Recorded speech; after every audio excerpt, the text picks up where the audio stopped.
Čia mūsų žvėriukai. Kuku. Galima, nenoriu. Vaikystė ir draudimai. Premjera Kauno Lėlių teatre.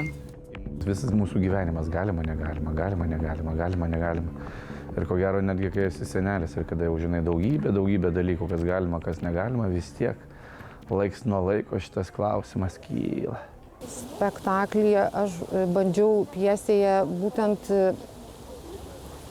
būtent tą nuolatinį kalbėjimą,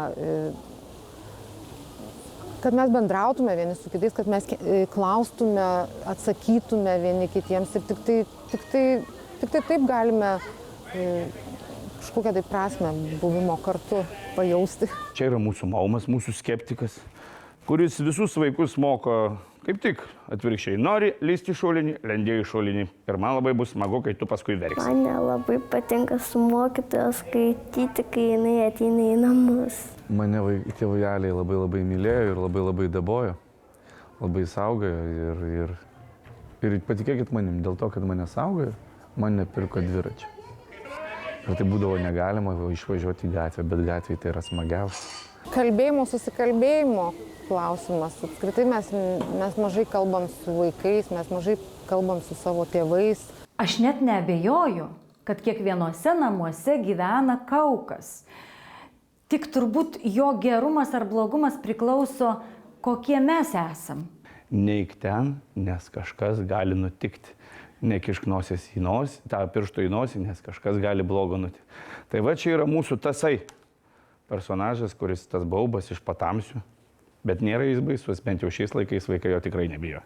Aš manau, kad žaidimas gali liesti labai rimtus dalykus ir dažnai kaip tik kvailystės daromos rimtų veidų, o rimti dalykai su šypsena. Vaikai girdi ir mato vienus dalykus, supranta, o tėveliai visiškai kitus užfiksuoja, supranta ir šitas spektaklis, man atrodo, tiek vieniems, tiek kitiems tokių gražių pamokų duoda. Stengiamės, kad spektaklyje kiekvienas turėtų savo lentynėlę. Tai mažiausiai pasiekia nuo vienos lentynėlės kažką, didesni iš aukštesnės pasiima, o suaugę iš aukščiausias, taip kad kiekvienam būtų pagal supratimą.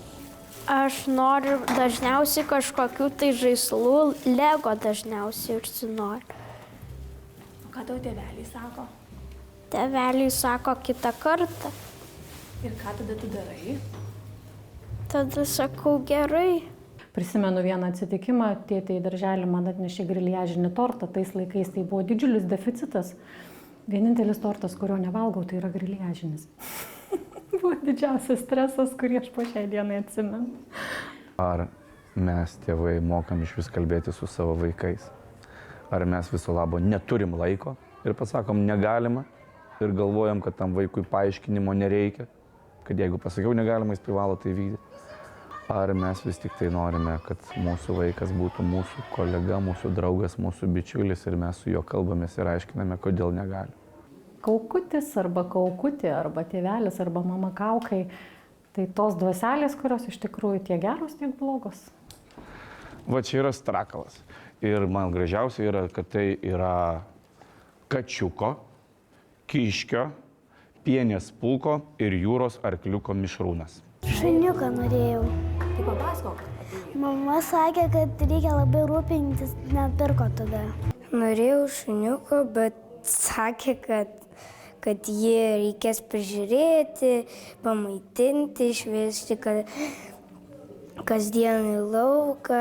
Mes turim žuvytės, turėjom papūgą, bet jinai mirė. Aš labai norėjau šuniuko, labai norėjau šuniuko ir ten dievagojausi, kad aš jį prižiūrėsiu, kad aš jį maitinsiu, kad aš ten juo rūpinsiuosi. Ir man tėveliai atnešė tą šuniuką, tokį nuostabų mišrūną, meškę kelytę. Ir, dar vedžiot, tai vedžiot, bet jeigu ten balutę kažkur pridarė, tai jau ne aš. Tada jau mama. Turi pankis jau senas. Šuo jau seniai, aš labai jį turiu. Aš kartais per daug įpilu maistą. Bet kuris sugalvoja turėti naminį gyvūną ir nesvarbu kokio jis didumo, ar jūs įsigijote kažkokį tarakoną mažiuką, ar jūs įsigijote, aš nežinau, arklį, man jis visiškai gal ir dramblį gali turėti. Žinokit, tai nėra pramoga. Tai yra jūsų pareiga. Ir kuo ta pareiga bus didesnė, to meilė bus didesnė. Tai va, apie tai yra mūsų spektaklis. Ar galima dėžurkę?